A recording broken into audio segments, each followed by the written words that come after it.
Hi, எல்லாரும் எப்படி இருக்கிறீங்க? இன்னைக்கு மதியம் லஞ்ச் வீடியோ தான் பார்க்க போகிறோம். என்ன சமையல்னு பார்த்துடலாமா? வெய்ய வந்துடுச்சு இல்லை, வேர்க்க ஆரம்பிச்சிருச்சு. ரொம்ப கஷ்டமாக இருக்குது. என்ன பண்ணுறது? வெளியில் ரொம்ப காற்றா இருக்குது, சமைக்க முடியல. நானும் அடுப்பு பற்ற வச்சு பார்த்து டயர்ட் ஆகிடுச்சு, அதான் உள்ளே வந்துட்டேன். பாருங்க, சூடாக சாதம் ரெடியாக இருக்குது. இன்னைக்கு மடவை மீன் குழம்பு எங்கள் வீட்டில். அது உமாவோட ஸ்டைலு, என்னோட ஸ்டைலில். பாருங்க, மடவை மீன் குழம்பு ரெடியாகி கொதிச்சுக்கிட்டு இருக்கு. பாருங்க, குழம்புக்கான மீன் இதோ ரெடியாக எடுத்து வச்சுருக்கேன். மடவை மீன் பெருசு கிடையாது, குட்டி குட்டி மீன் தான். பாருங்க, அடுத்தது பொரிக்கிறதுக்காக மீன் ரெடி பண்ணி வச்சுருக்கேன். என் பொண்ணு குழம்பு மீன் சாப்பிட மாட்டா, அதனால் அவளுக்கு பொரிச்சு கொடுக்கறதுக்காக ரெடி பண்ணி வச்சுருக்கேன். இந்த மடவை மீனில் எல்லா மீன்லையுமே கருவேப்பிலை நான் நிறைய போடுவேன். ஏன்னா அந்த ஃப்ளேவர் எனக்கு ரொம்ப ரொம்ப பிடிக்கும். குழம்பு எனக்கு 3 வகையாக வைக்க தெரியும் என்னுடைய ஸ்டைலில். ஃபஸ்ட்டு வெங்காயம் தக்காளி எல்லாம் வதக்கி விட்டு வைப்பேன், அது ஒன்று. ரெண்டாவது வெங்காயம் தக்காளி அரைச்சி வைப்பேன், அது ரெண்டாவது. இது 3வது ஸ்டைல்.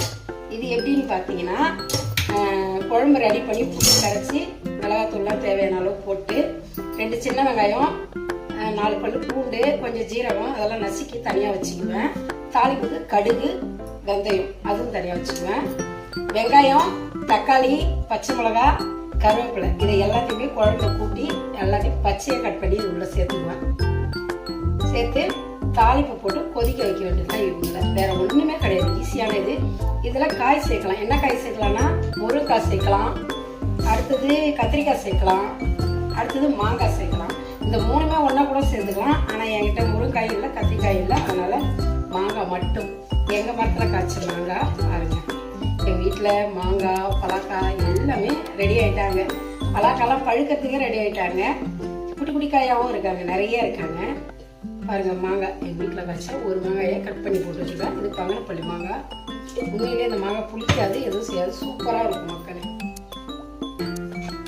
குழம்பு கொதிச்சோடனே இந்த மாங்காய் இந்த மீன் இவங்கெல்லாம் உள்ளே இறக்கி விட்டு ஒரு கொதி வந்ததும் ஆஃப் பண்ணிட வேண்டியதான். மீனை பொரித்து பாப்பாவுக்கு கொடுத்துட்டு நைட்டுக்கு எங்கள் வீட்டுக்காரர் வந்ததும் அவருக்கு தனியாக பொரித்து கொடுக்க வேண்டியதுதான். இதுதான், இப்படி தான் எனக்கு மீன் குழம்பு வைக்க தெரியும். உங்களுக்கு வேறு விதமாக தெரியும்னா கண்டிப்பாக கமெண்ட் பாக்ஸில் கமெண்ட் பண்ணுங்கள். வேறு முறையிலையும் நான் ட்ரை பண்ணி, நீங்கள் சொல்கிறதையும் நான் ட்ரை பண்ணி பார்க்குறேன். எனக்கு மீன் குழம்புனா ரொம்ப பிடிக்கும். ஏன் இது என்ன காரணம்னு கேட்டிங்கன்னா, நான் பாண்டிச்சேரியில் ஒரு 5 வருஷம் இருந்திருக்கிறேன். அங்கே நல்லா ஃப்ரெஷ் மீன் நிறைய கிடைக்கும். அடிக்கடி மீன் சாப்பிடுவேன். நான் மீன் சாப்பிட கற்றுக்கிட்டதே பாண்டிச்சேரி போய் தான். இப்போ எங்கள் ஊரில் அந்த அளவுக்கு கிடைக்காது, இங்கே ஐஸ் மீன் தான் கிடைக்கும். எனக்கு குளத்து மீனோட இந்த கடல் மீன் எனக்கு ரொம்ப பிடிக்கும். கறி இதெல்லாம் விட மீன் எனக்கு ரொம்ப ரொம்ப பிடிக்கும். பாருங்க, சூப்பராக ரெடி ஆகிட்டாங்க. குழம்பு கொஞ்ச நேரம் கொதிக்கணும். அடுத்த மீன்லாம் இறக்கி பண்ணிக்கிட்டான். வாங்க, நீங்கள் எங்கள் வீட்டுக்கு மடவை மீன் சாப்பிடலாம். வாங்க, எல்லோரும் வாங்க. எங்கள் சேனலை மறக்காமல் சப்ஸ்கிரைப் பண்ணி